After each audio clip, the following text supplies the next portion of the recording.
Selamat pagi teman-teman Shiny Kids. Sebelum kita memulai ibadah online, kita perhatikan panduan ini ya. 1. Gunakan baju yang rapi dan sopan. 2. Bebas berekspresi, memuji dan menyembah Tuhan. 3. Fokus saat ibadah berlangsung. Jangan sambil makan. Jangan sambil main. Jangan sambil tiduran ya. 4. Persiapkan hati dan sikap terbaik untuk Tuhan Yesus. Selamat beribadah. Shalom adik-adik, selamat hari Minggu. Senang sekali kita bisa bertemu kembali di ibadah online Shining Kids. Nah adik-adik di rumah, yuk sama-sama kita mau siapkan hati. Kita mau memuji Tuhan, meninggikan nama Tuhan Yesus. Sebelumnya, mari sama-sama kita berdoa. Terima kasih Tuhan untuk hari ini. Kembali lagi dalam suasana online, kami beribadah untuk memuji dan memuliakan nama-Mu. Saat ini Tuhan, dengan segenap hati kami, segenap jiwa kami, segenap kekuatan kami ya Bapa, kami mau memuji dan memuliakan nama-Mu. Biar Tuhan Yesus disenangkan dalam pujian kami pada hari ini. Ini kami Tuhan, anak-anak-Mu dengan penuh sukacita memuji dan memuliakan nama Tuhan. Di dalam nama Tuhan Yesus sama-sama kita katakan amin. Nah adik-adik di rumah yuk sama-sama kita bangkit berdiri karena hari ini kita mau berjalan bersama dengan Tuhan Yesus. Adik-adik di rumah sudah siap? Yuk sama-sama memuji Tuhan.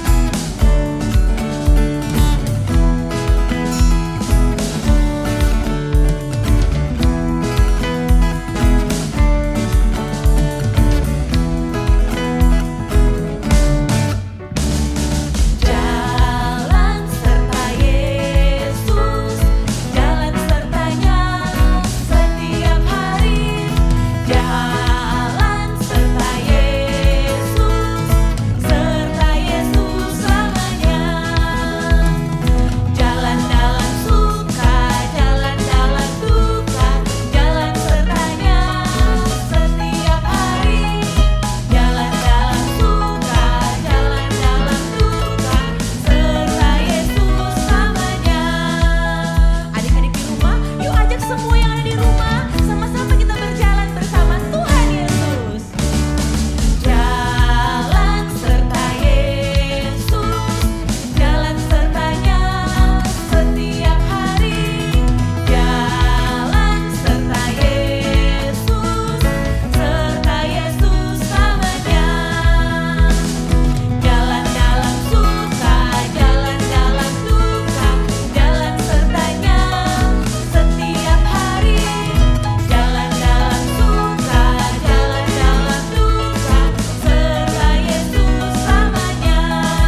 Kalau kita selalu bersuka cita, menyanyi, memuji Tuhan, maka apa?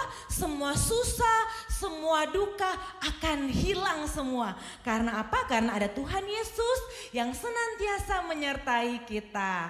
Adik-adik sebelum duduk, yuk sama-sama dengan semangat kita mau menyerukan Yelia Shining Kids. Adik-adik di rumah siap ya? Oke, yuk sama-sama Shining Kids. Yes! Shining Kids, anak terang, sukacita, penuh kasih, kompak.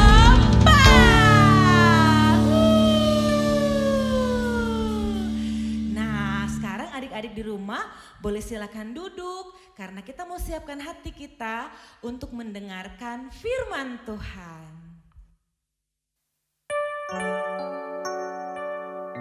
Ini kami Tuhan, anak-anak-Mu, kami datang kepada Tuhan Yesus untuk menyembah, meninggikan nama Tuhan. Kami mau menaikkan syukur kami lewat pujian kami pada saat ini.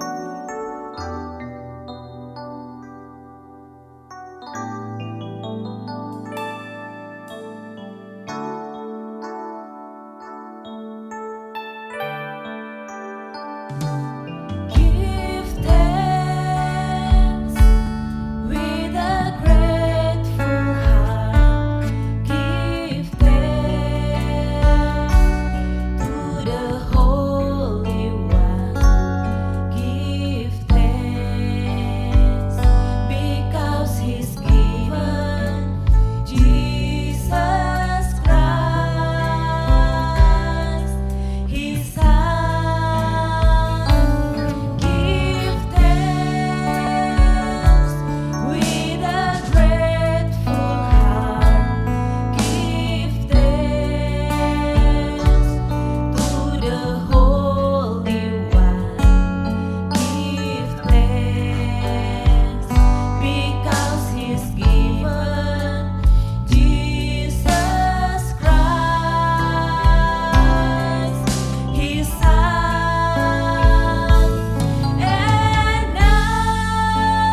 dengan segenap hati kami mau senantiasa mengucap syukur kepada Tuhan Yesus yang adalah Bapa kami yang baik, sahabat kami yang setia.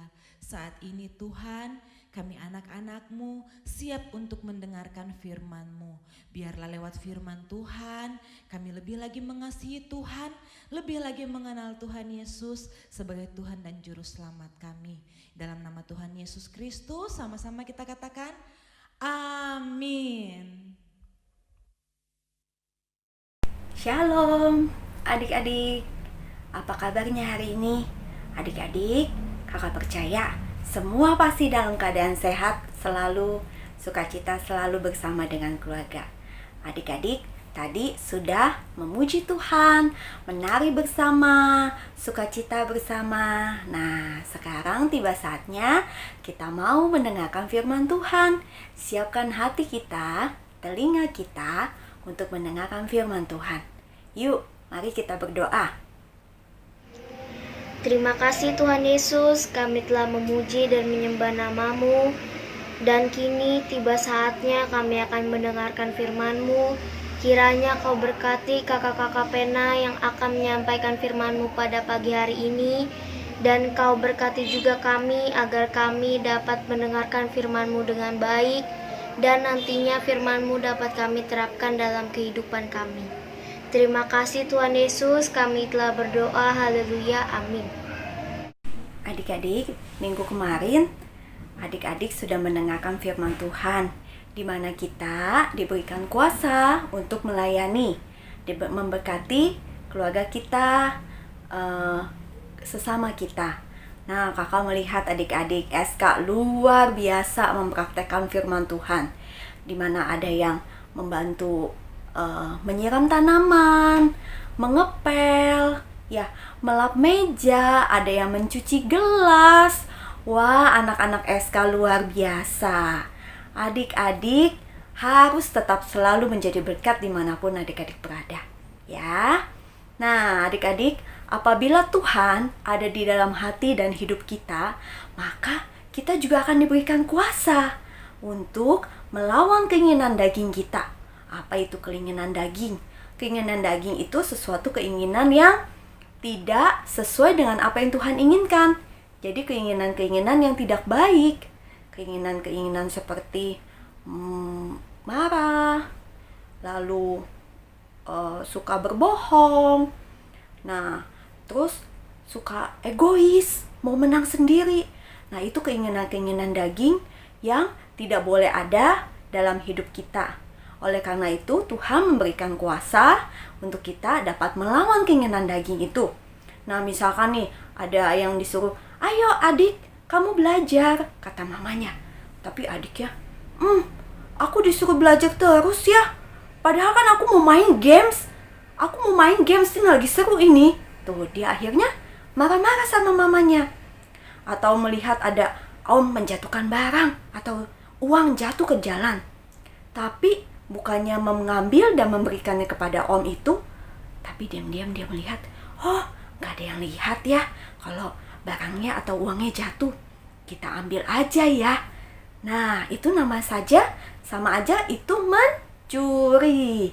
Itu adalah keinginan daging, keinginan yang tidak baik, yang Tuhan tidak suka. Oleh karena itu, kita harus menang melawan keinginan daging itu. Kita tidak boleh kalah dengan keinginan daging itu. Tapi kita harus menang. Kita harus melawannya. Karena kalau kita sudah terbiasa mengikuti keinginan daging itu, lama-lama kita pertama kalah. Sudah itu kita menjadi terbiasa. Jadi, tidak apa-apa kalau aku marah. Tidak apa-apa kalau aku berbohong. Nah, keinginan daging seperti itu yang tidak boleh. Oleh karena itu, Tuhan memberikan kita kuasa untuk melawan keinginan daging. Nah, adik-adik, bagaimana caranya supaya kita dapat tetap diberikan kuasa dari Tuhan buat kita ya adik-adik ya? Dengan kita dipimpin hidup kita, hati dan hidup kita oleh Roh Tuhan. Tuhan juga memberikan kita kuasa untuk berbuah roh seperti yang tertulis di dalam firman Tuhan di Galatia 5 ayat 22. Galatia 5 ayat 22. Tetapi buah roh ialah kasih, sukacita, damai sejahtera, kesabaran, kemurahan, kebaikan, dan kesetiaan. Nah, di Galatia 5 ayat 22, Tuhan memberikan kita buah roh, ada kasih, ada sukacita, ada damai sejahtera, dan yang lainnya. Kasih adalah suatu tindakan yang tulus, yang tidak mementingkan diri sendiri, tetapi untuk kebaikan orang lain. Seperti halnya lewat buah roh ini Tuhan mau kita dapat mengasihi keluarga kita, mengasihi sesama kita, mengasihi teman-teman kita, bahkan mengasihi musuh kita. Orang yang membenci kita pun dapat kita kasihi. Tuhan mau kita dapat selalu menjadi berkat dimanapun kita berada. Seperti halnya seorang dokter yang mengasihi pasiennya, yang mengobati pasiennya, sehingga pasiennya dirawat dengan sampai pulih. Nah, adik-adik, yang kedua adalah sukacita, joyful, happy. Nah, Tuhan mau lewat keadaan apapun kita tetap selalu dapat sukacita, dapat selalu gembira, tidak sedih. Walaupun mungkin adik-adik ada yang dalam keadaan lagi sedih, dalam keadaan lagi sakit, ingat Tuhan selalu mau kita bersukacita. Seperti adik kecil yang walaupun sedang sakit di rumah sakit, yang sedang terbaring, dia tetap bisa tersenyum. Dia tetap dapat mengucap syukur kepada Tuhan. Ada sukacita dalam hatinya. Yang ketiga adalah damai sejahtera. Damai sejahtera, aman, tentram, tidak ada perselisihan, tidak ada permusuhan. Itu yang Tuhan mau. Dalam keadaan apapun, kita selalu merasakan damai sejahtera yang Tuhan berikan lewat buah roh ini. Oke adik-adik, selalu ingat bahwa buah roh ini selalu ada dalam hati dan hidup kita. Tuhan memberikan kita kuasa untuk berbuah di dalam Tuhan. Oleh karena itu, kita dapat mengucap syukur kepada Tuhan dengan cara kita memuji Tuhan, rajin berdoa kepada Tuhan selalu, melakukan firman Tuhan, dan membaca firman Tuhan. Nah, adik-adik, biarlah semuanya itu menjadi berkat dan adik-adik menjadi contoh buat sekeliling adik-adik. Kalau adik-adik ada mempunyai kuasa di dalam Tuhan, menang melawan keinginan daging dan berbuah sehingga nama Tuhan dipermuliakan. Baik adik-adik, terima kasih sudah mendengarkan firman Tuhan. Kini tiba saatnya kita mau membaca ayat hafalan di minggu ini di Galatia 5 ayat 22a. Ayat hafalan di minggu ini adalah Galatia 5 ayat 22a. Tetapi buah roh ialah kasih, sukacita, damai, sejahtera,